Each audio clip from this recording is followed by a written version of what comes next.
शिक्षण हा एक खूप इम्पॉर्टंट फॅक्टर आहे प्रत्येकासाठी. आम्ही प्रत्येक शो आमच्या सीन्समधनं किंवा ह्याच्यामधनं हे सतत हायलाईट करत असतो की कमळी इथे आलेली आहे शिक्षणासाठी. रिअल वर्ल्डमध्ये कोणी आउट अँड आउट पॉझिटिव्ह नसतं किंवा आउट अँड आउट निगेटिव्हही नसतं.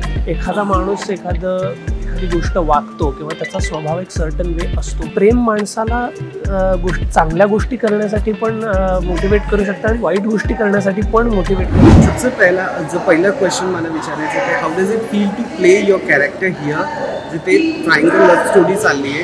ट्रायंगल तर नाही एक्झॅक्टली, पण काय दिसताना इनिशियली इट वॉज ट्रायंगल आणि एक थॉट प्रोसेस जर म्हणजे असं कन्सेप्ट असं आहे की मैंने जो ठान लिया वो मैं करके रहूँगी वाला प्रोसेस आहे. बिंग अन ॲक्टर तुम्हाला असं रिस्पॉन्सिबल वाटतं की आम्ही जे केटर करतो ते खूप महत्त्वपूर्ण आहे म्हणून 100% द्यावं लागतं. स्क्रिप्टाला तसं परफॉर्म करता तुम्ही लोक की इनपुट देता की नाही as a human being we can show this. Of course it's a very good show which has a very nice message to it basically. Because शिक्षण हा एक खूप इम्पॉर्टंट फॅक्टर आहे प्रत्येकासाठी आणि छोट्या छोट्या गावांमधनं अजूनही शिक्षणाबद्दल अवेअरनेस हा क्रिएट केला गेला पाहिजे अजून. सो आमचा शो हा त्याबद्दलच आहे की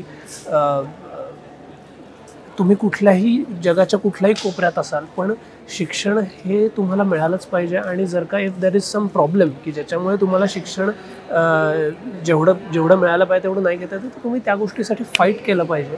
आणि आपलं शिक्षणावरती कॉम्प्रोमाइज हे झालंच नाही पाहिजे नो मॅटर व्हॉट. हा मेसेज देणारा आमचा शो आहे. So it's a very good message. आणि आम्ही प्रत्येक शो आमच्या सीन्समधनं किंवा ह्याच्यामधनं हे सतत हायलाईट करत असतो की कमळी इथे आलेली आहे शिक्षणासाठी.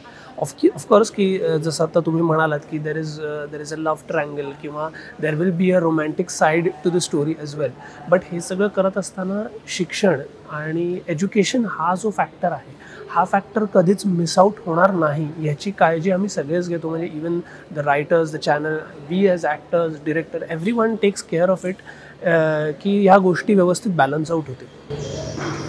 आणि दुसरा प्रश्न आहे की कधी ना तुम्ही खूप काम केलं आहे इंडस्ट्रीमध्ये पण कधी असं झालं आहे की तुम्हाला असं वाटतं की मी नुसतं पॉझिटिव्ह कॅरेक्टर करू.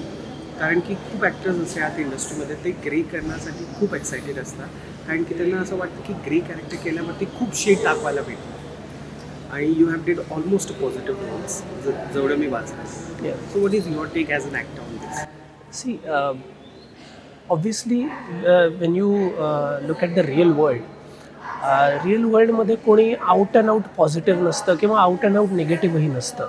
एखादा माणूस एखादी गोष्ट वागतो किंवा त्याचा स्वभाव एक सर्टन वे असतो बिकॉज त्याच्या आयुष्यात तशा गोष्टी घडलेल्या असतात, त्याची तशी सिच्युएशन असते, त्याचा एक पर्स्पेक्टिव्ह असतो.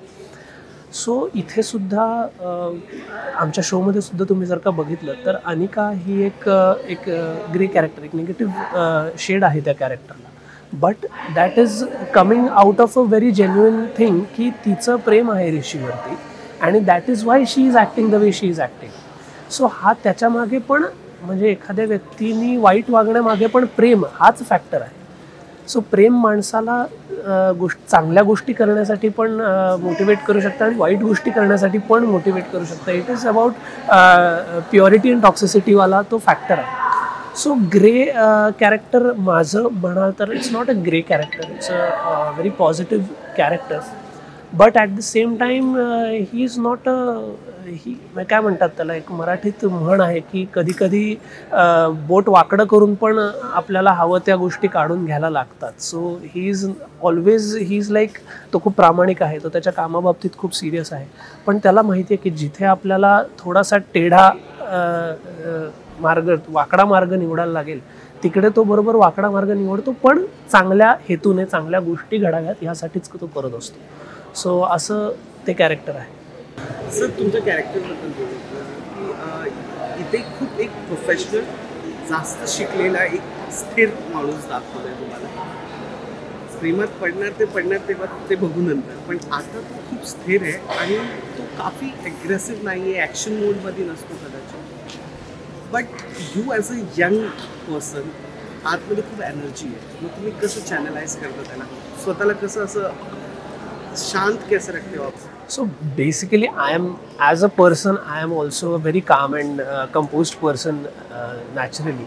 So तो ऋषी मधला जो एक calmness आहे, तो एक composure आहे, that comes from me within.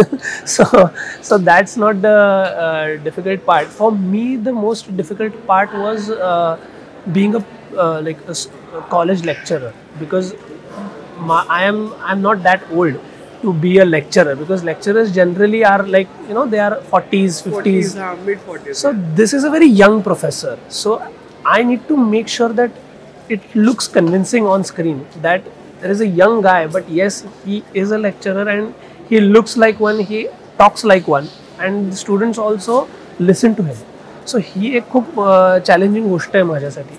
So त्यावरती माझं जरा थोडंसं काम असतं की ते कन्व्हिन्सिंग वाटलं पाहिजे की मी एक लेक्चरर आहे, हे ह्याला लोक कन्व्हिन्स झाले पाहिजे.